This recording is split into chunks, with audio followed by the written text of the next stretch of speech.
प्रिय भक्तजनों, कैसे हैं आप सभी। मैं नीलम आप सभी का आपके अपने चैनल प्रभु भक्ति संगीत में हार्दिक स्वागत करती हूं। आप सभी को मार्गशीर्ष पूर्णिमा की हार्दिक शुभकामनाएं। आज के शुभ अवसर पर मैं आपको सुनाऊंगी मार्गशीर्ष पूर्णिमा के दिन सुनी जाने वाली कुछ पौराणिक कथाएं। तो चलिए शुरुआत करते हैं। सबसे पहले सुनेंगे सत्य भगवान की कथा। एक गांव में दादी पोती थी जिनके यहाँ सत्य भगवान की कथा सुनने का नियम था।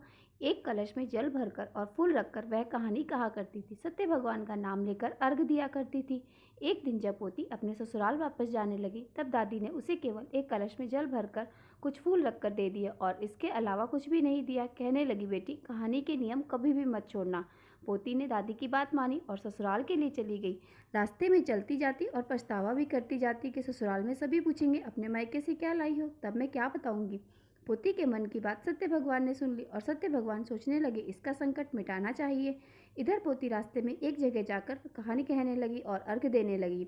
तो देखते ही देखते वहाँ हीरे मोती के गहनों का ढेर हो गया। अब वह खूब गहना पहनकर ओढ़कर ससुराल पहुंची तो अपने बहू बेटी के ठाट बाट देखकर ससुर और सास जी बहुत खुश होने लगी और कहने लगी कि यह तो बड़े घर की बेटी है, बहुत सारा धन लेकर आई है। और कहने लगी कि पड़ोसन के घर से मूंग भात मांग कर लाओ और बहू की खातिरदारी कराओ। बहू बोली, माँ जी, मेरे कलश में जो जल है इसे ही बनाओ। अब मूंग भात पड़ोसन से लाकर चढ़ाए। देखते ही देखते थोड़े से मूंग भात पूरे बर्तन में भर गए और बर्तन लबालब भर गया। इसके साथ ही तरह तरह की मिठाइयाँ भी हो गई।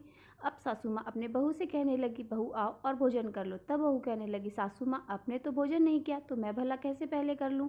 तो मेरा तो सत्य भगवान की कहानी सुनने का भी नियम है, मैं तो कहानी सुने बिना कुछ भी नहीं खाती। तो सासू माँ कहने लगी, बहू तुम अपनी कहानी हमें सुनाओ, हम भी सुनेंगे। अब ने कहानी कही, सबने सुनी तो उनके घर धन का ढेर लग गया। सासू माँ सभी को सत्य भगवान का प्रसाद बांटते हुए घूमने लगी। पड़ोसन ने देखा तो कहने लगी, अभी तो थोड़ी देर पहले मेरे घर से मूंग भात उधार मांग कर लेके गई थी, इतनी देर में इतना धन कहाँ से लेकर आ गई। तब उसकी सास बोली कि बहू सत्य भगवान की कथा कहती है और यह सब सत्य भगवान की कृपा से ही हुआ है। सत्य भगवान जैसा अपने सासू माँ को बहू को दिया वैसे ही सब परिवारजनों को देना। इस कथा को कहने वाले, सुनने वाले, हुंकारा भरने वाले सभी व्यक्तियों के घर में धन और अन्न के भंडार भरना। अब सुनिए पूर्णिमा व्रत की कुछ अन्य कथा। भगवान दत्तात्रेय भगवान विष्णु, महेश और महेश्वर और ब्रह्मा के संयुक्त अंश से मिलकर उत्पन्न हुए थे। उनके 3 सर और 6 हाथ थे और इनमें ब्रह्मा, विष्णु और महेश की शक्तियाँ और गुण समाहित थे।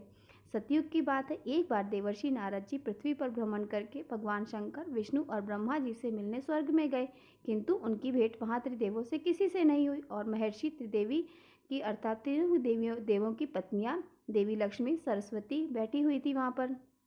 नारद जी ने तीनों देवियों को प्रणाम किया। नारद जी ने तीनों देवियों का घमंड तोड़ने के लिए कहा कि मैं विश्व भर का भ्रमण करता रहा हूँ, किंतु पूरे संसार में केवल अत्रि की पत्नी देवी अनसुईया के समान पतिव्रता, धर्म पत्नी, शील और सद्गुण संपन्न स्त्री मैंने नहीं देखी और आप तीनों देवियां भी पतिव्रता धर्म में उनसे पीछे हैं। नारद जी की बात सुनकर तीनों देवियों के अहम को बड़ी ठेस लगी, क्योंकि वे समझती थी कि हमारे समान पतिव्रता स्त्री इस संसार में कोई और है ही नहीं।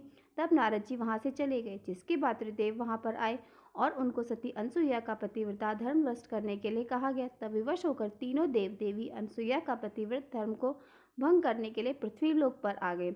परंतु संयोगवश त्रिदेव एक ही समय पर ऋषि अत्रि के समान आश्रम में आ गए और तीनों देवताओं का एक ही उद्देश्य था, केवल अनसुईया के पतिव्रत धर्म को नष्ट करना। तीनों ने मिलकर एक उपाय सोचा कि हम ऋषियों के वेश में माता अनसुईया से भिक्षा मांगेंगे और तीनों ने मुनियों का वेश धारण करके आश्रम के प्रवेश द्वार पर भिक्षा के लिए आवाज लगाई। आवाज सुनकर माता अनसुईया बाहर आई और तीनों ऋषियों को प्रणाम किया। जब देवी भिक्षा देने लगी, तीनों ने भिक्षा लेने से इनकार कर दिया और कहा कि पहले आप हमें भोजन कराएंगे अपनी गोद में बिठाकर, तभी हम आपसे भिक्षा लेंगे। तीनों ऋषियों की बात सुनकर देवी अनसुईया कहने लगी, ठीक है, जैसी आपकी आज्ञा। अब तक आप तीनों स्नान आदि से निवृत्त होकर आइए और मैं तब आकर ले भोजन तैयार करती हूँ। जिसके बाद तीनों ने स्नान किया और आश्रम में आ गए। देवी अनसुईया ने कई प्रकार के व्यंजन बनाए, आसन बिछा दिया और कहा, मुनियों, अब कृपा कर आसन ग्रहण कीजिए और भोजन कीजिए। इस पर तीनों देव बोले, हम तभी आसन पर बैठेंगे जब तुम प्राकृतिक अवस्था अर्थात बिना वस्त्रों के हमें भोजन कराओगी, तो भी नहीं तो हम तुम्हारे द्वार से भूखे ही चले जाएंगे। तीनों ऋषियों की बात सुनकर देवी अनसुईया बहुत क्रोधित हो गई, किंतु पतिव्रत धर्म के कारण वह त्रिदेव की चाल समझ गई।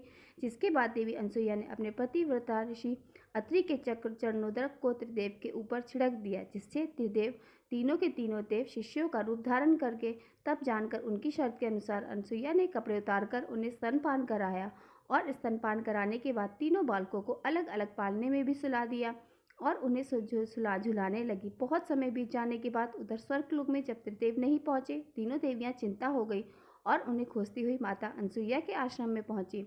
सती अनसुईया त्रिदेवों के बारे में पूछने लगी। तब उन्होंने बताया कि आप तीनों के पति इन आश्रम में कर रहे यहाँ हैं, आप इनमें से पहचानिए आपके पति कौन से हैं और ले जाइए। किंतु तीनों बालकों के मुख में एक समान होने के कारण वे उन्हें पहचान नहीं सकी। तब देवी लक्ष्मी ने बड़ी चालाकी से पति को उठाया तो वे शंकर जी निकले, जिस पर उनका बड़ा उपहास उड़ाया गया। यह देखकर तीनों देवियों का घमंड चूर चूर हो गया। वे अब माता अनसुईया के पैरों में पड़कर माफ़ी मांगने लगी और अपने पति को वापस लौटाने की प्रार्थना करने लगी। तब माता अनसुईया ने कहा कि इन तीनों ने मेरा स्तनपान किया है, इसलिए इन्हें किसी न किसी रूप में तो मेरे पास रहना ही होगा। जिसके बाद तीनों देवों के अंश में से एक विशिष्ट बालक का जन्म हुआ। उस बालक के 3 सर और 6 भुजाएं थी, जिसका नाम दत्तात्रेय रखा गया, जो आगे चलकर बहुत बड़े ऋषि मुनि बने। माता अनसुईया ने अपने पति के चरणोदक से फिर से त्रिदेव को उन्हीं रूप में प्रकट कर दिया। तब त्रिदेव ने उन्हें प्रणाम किया और देवी अनसुईया से कहा कि आज से आप ही हमारी माता के रूप में जानी जाएंगी। ऐसा कहकर त्रिदेव अपने अपनी पत्नियों सहित स्वर्गलोक को वापस चले गए। अब सुनिए माघ में सुने जाने वाली पूर्णिमा की कथा। द्वापर युग में एक बार यशोदा जी ने भगवान श्री कृष्ण से कहा, हे कृष्ण, तुम तो सारे संसार के रचयिता और पालनहार हो। आज कोई ऐसा उपाय कहो जिनसे स्त्रियों को सुख और सौभाग्य की प्राप्ति हो और उनकी सभी मनोकामना हो जाए। तब श्री कृष्ण कहने लगे, माते, मैं आपको एक उपाय विस्तार पूर्वक बताता हूँ। सौभाग्य की प्राप्ति के लिए सभी स्त्रियों को मार्गशीर्ष मास का यह व्रत अवश्य करना चाहिए। श्री कृष्ण ने कहा, इस धरती पर एक राजा चंद्रहास की अनेक प्रकार से रत्नों से परिपूर्ण कार्तिका नाम की नगरी थी। वहाँ पर धनेश्वर नाम का एक ब्राह्मण था। उनकी पत्नी अति सुशील और रूपवती थी। दोनों ही इस नगरी में बड़े प्रेम के साथ रहते थे। घर में धन धान्य की कोई कमी नहीं थी। उन्हें केवल एक ही दुख था कि उनकी कोई संतान नहीं थी। इस कारण वे दोनों पति पत्नी हमेशा दुखी रहते थे। एक समय तपस्वी उस नगरी में आए। वह तपस्वी उन ब्राह्मण के घरों को छोड़कर अन्य घरों में भिक्षा लेकर भोजन किया करते थे। एक दिन हमेशा की तरह वह तपस्वी भिक्षा में मिले हुए अन्न को प्रेम पूर्वक खा रहे थे कि धनेश्वर ने योगी का यह सब काम देख लिया। धनेश्वर योगी के पास आया और हाथ जोड़कर कहने लगा, महात्मा, आप सभी घरों से भिक्षा लेते हैं, परंतु मेरे घर की भिक्षा आप कभी नहीं लेते, इसका क्या कारण है? तब योगी महाराज जी ने कहा कि निसंतानों के घर की भीख पतित के अन्न के समान होती है, और जो पतित का अर्थात पापियों का अन्न खाता है वह खुद भी पापी हो जाता है। क्योंकि तुम निसंतान हो, इसलिए पतित हो जाने के भय से मैं तुम्हारे घर में भिक्षा नहीं लेता। धनेश्वर यह बात सुनकर अपने मन में बहुत दुखी हुआ। हाथ जोड़कर योगी महाराज के पैरों में गिर पड़ा और कहने लगा, महाराज, अगर ऐसा है तो आप ही मुझे पुत्र प्राप्ति का उपाय बताइए। आप तो सर्वज्ञ हैं, मुझ पर अवश्य ही कृपा करेंगे। मैं संतान न होने के कारण अत्यंत दुखी हूँ। कृपया कर मेरे इस दुख को दूर कीजिए। जब योगी महाराज कहने लगे, हे ब्राह्मण, तुम देवी चंडी की आराधना करो, तब घर जाकर उसने अपनी पत्नी से सारा वृतांत कहा और तपस्या करने के लिए खुद वन में चला गया। वन में जाकर उसने श्रद्धा के साथ देवी चंडी की उपासना की और देवी चंडी ने सब उसे स्वप्न में आकर दर्शन दिया और कहा, हे तनेश्वर, जा तेरे पुत्र होगा, परंतु वह 16 वर्ष की आयु में मृत्यु प्राप्त हो जाएगी।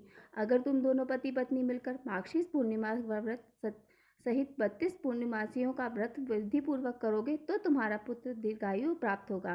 प्रातःकाल होने पर इसी स्थान के पास ही तुम्हें एक आम का वृक्ष दिखाई देगा। उस पर चढ़कर एक फल तोड़कर तुम अब जल्दी अपने घर को चले आना और अपनी पत्नी को खिला देना। ऋतु स्नान के बाद वह स्वच्छ होकर श्री शंकर जी और विष्णु जी का ध्यान करके उस फल को खा लेगी। तब भगवान की कृपा से उसे घर ठहर जाएगा। जब वह ब्राह्मण प्रातःकाल उठा तो उसने अपने स्थान के पास से आम का एक वृक्ष देखा, जिस पर एक अत्यंत सुंदर फल लगा हुआ था। धनेश्वर उस वृक्ष पर चढ़ गया। उसने फल तोड़कर अपनी पत्नी को लाकर दिया। उसकी पत्नी ने कहे अनुसार पति के उसके बाद उस फल को खा लिया। वह गर्भवती हो गई। देवी की असीम कृपा से उसे 9 महीने बाद एक सुंदर पुत्र प्राप्त हुआ, जिसका नाम उन्होंने देवीदास रखा। माता पिता हर्ष के साथ ही वह बालक पढ़ने लगा। देवी की कृपा से वह बालक बहुत ही सुंदर, सुशील और पढ़ने में बहुत ही निपुण हो गया। देवी की आज्ञा के अनुसार उन माता ने 32 पूर्णिमा का व्रत रखना आरंभ कर दिया, जिससे उसके पुत्र बड़ी आयु वाला हो जाए। तब पूर्णिमा व्रत के प्रभाव से ब्राह्मण और ब्राह्मणी के पुत्र का बाल भी बांका नहीं हुआ और वह दीर्घायु वाला हो गया।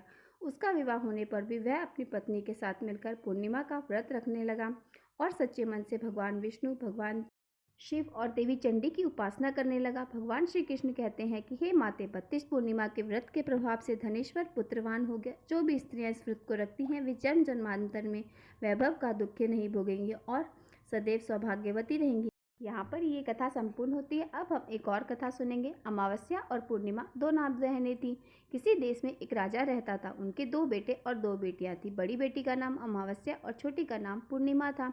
अमावस्या बड़ी नटखट और चतुर लड़की थी, जबकि पूर्णिमा सीधी भोली भाली घर का सारा काम करने वाली, धर्म कर्म में विश्वास करने वाली लड़की थी। कुछ समय बीतने पर उन दोनों बहनों के भाइयों का विवाह हो गया। घर में भाभियां आ गई। दोनों भाभियां पूर्णिमा से बहुत खुश रहती थी क्योंकि वह घर का सारा काम करती थी, लेकिन अमावस्या कोई भी काम नहीं करती थी, इसलिए भाभी उससे चिड़ी भी थी। अमावस्या और पूर्णिमा अब बड़ी होकर बोलने लगी। रानी ने राजा से कहा, हमारी बेटियां अब बड़ी हो गई हैं, विवाह के लायक हो गई हैं, अब इनके लिए जल्दी से अच्छा वर ढूंढना शुरू कर दो। लेकिन वर ढूंढते समय इस बात का ध्यान रखना, पूर्णिमा घर का कामकाज करने और गाय गोबर उठाने में, भजन कीर्तन में लगी रहने वाली है, इसलिए इसके लिए गरीब घर ही देखना। भला अमीर या राजा के घर जाकर ये क्या करेगी। और अमावस्या के लिए तो राजकुमार ढूंढना। पूर्णिमा ने जब अपनी माँ की बातें सुनी तो उसे बहुत दुख हुआ। अब राजा वर की तलाश में निकल गए। एक गांव के गरीब लड़के से जल्द ही पूर्णिमा का विवाह तय किया गया और उसी गांव के राजा के बेटे से अमावस्या का विवाह किया गया। इसके बाद राजा वापस अपने महल में लौट आए। विवाह की तैयारियां शुरू की गई। जल्द ही विवाह का समय भी आ गया और फिर देखते देखते कुछ दिनों में उन दोनों का विवाह करके धूमधाम से लड़कियों का विदा किया गया। पूर्णिमा को एक गरीब घर में ब्याह दिया गया, इसलिए यह सोचकर उसे विदा करते समय कुछ भी दान दक्षिणा नहीं दी। यह सोचकर कि आखिरकार उसे वहां जाकर किस बात का दिखावा करना। उधर अमावस्या एक अमीर घर में गई, इसलिए उसे बहुत सारा धन देकर विदा किया गया ताकि राजमहल में उसकी कोई बड़ाई हो सके, हर कोई उसकी तारीफ करे। अब दोनों बहनें अपनी अपनी ससुराल चली गई। कुछ समय बीतने के बाद दोनों को ही संतान प्राप्ति हुई। एक दिन की बात है, अमावस्या ने अपने घर में कीर्तन रखा, लेकिन अपनी बड़ी बहन पूर्णिमा को बुलावा नहीं भेजा। इससे पूर्णिमा को बहुत दुख हुआ। सोचने लगी कि मैं बहुत गरीब हूँ, इसलिए मेरी बहन ने मुझे नहीं बुलाया होगा, और वह बहुत दुखी मन से घर की दहलीज पर बैठी थी।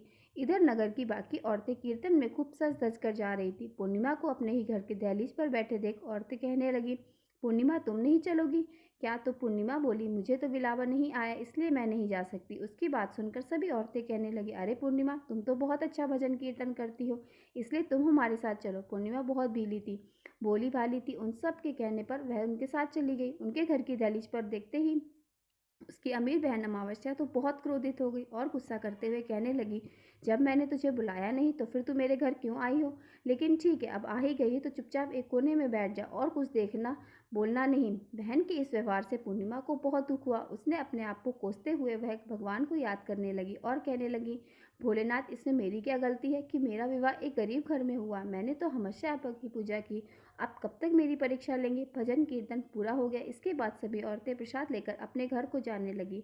अमावस्या ने सभी को प्रसाद दिया, लेकिन अपनी बहन पूर्णिमा को प्रसाद नहीं दिया और कहने लगी, तुम मेरे घर का प्रसाद लेने के लायक नहीं हो। बहुत दुखी होकर आंसू बहाते हुए पूर्णिमा अपने घर निकल आई। आधे रास्ते पहुंचती तो सोचने लगी, क्यों ना आज पीहर चली जाऊं, माँ और भाभीियों से बात करूंगी तो शायद मन थोड़ा हल्का हो जाएगा।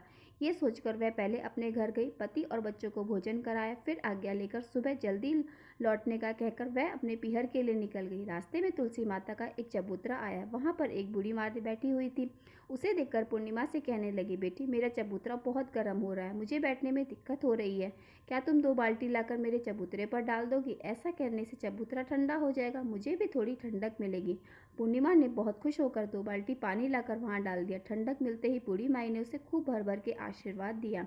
जब वह आगे चली तो रास्ते में एक शिव मंदिर आया। वहां गंदे कपड़े और बड़ी जटाओं वाला एक बुजुर्ग बैठा हुआ था। पूर्णिमा को देखकर कहने लगा, बेटा, मेरे कपड़े बहुत गंदे हो गए, क्या तुम मेरे कपड़े धोकर मंदिर साफ कर दोगी। पूर्णिमा ने खुशी खुशी सारा काम कर दिया और बूढ़े बाबा ने प्रसन्न होकर खूब सारा आशीर्वाद दिया। पूर्णिमा बहुत पूजा पाठ करती थी। भगवान शिव के मंदिर को देखकर वह मंदिर में गई और भोलेनाथ के दर्शन करके फिर आगे बढ़ी तो रास्ते में काली माता का मंदिर आया। उसे उस मंदिर के बाहर सीढ़ियों पर एक बूढ़ी माई बैठी हुई दिखी। पूर्णिमा को देखकर कहने लगी, बेटा, मेरा बदन बहुत दर्द हो रहा है, तुम दबा दोगी। उसने खुशी खुशी बूढ़ी माई का दर्द बदन दबाया, फिर मंदिर भी साफ किया और फिर पूर्णिमा खुश होकर बूढ़ी माई ने उसे खूब सारा आशीर्वाद दिया। अब पूर्णिमा अपने पीहर जाने के लिए बढ़ी तो सोच चली कि एक नदी पड़ी जिसके आसपास कूड़े के ढेर लगे हुए थे। वह मन ही मन सोचने लगी, मैं इस नदी को कैसे पार जाऊंगी। तभी एक बुढ़िया आई और बोली, बेटा, यहाँ पर बहुत कचरा पड़ा है, क्या तुम उस कचरे को हटाने में मेरी सहायता करोगी। पूर्णिमा को दूसरों की सहायता करने में आनंद मिलता था। पूर्णिमा ने उस बुढ़िया को कचरा साफ करने में मदद की। दोनों ने मिलकर कचरा साफ किया। कचरा साफ होने के बाद में बुढ़िया ने देखा, यह तो बहुत उदास लग रही हो। बुढ़िया ने बहुत प्यार से पूछा, बेटी तुम इतना उदास क्यों हो? तब पूर्णिमा कहने लगी, माँ जी, मैं तो सोच रही हूँ अब मैं नदी पार कैसे करूँगी, मैं तो नदी पार नहीं कर पा रही। तब बुढ़िया कहने लगी, बेटी इसमें परेशान होने की क्या बात है, उस फूल भरी नाव में बैठकर चली जाओ, वापस भी इसी नाव से आ जाना। बुढ़िया की बात मानकर पूर्णिमा उस नाव में सवार हो गई और अपने पीहर चली गई। वहां पहुंची तो सभी ने खूब आदर किया।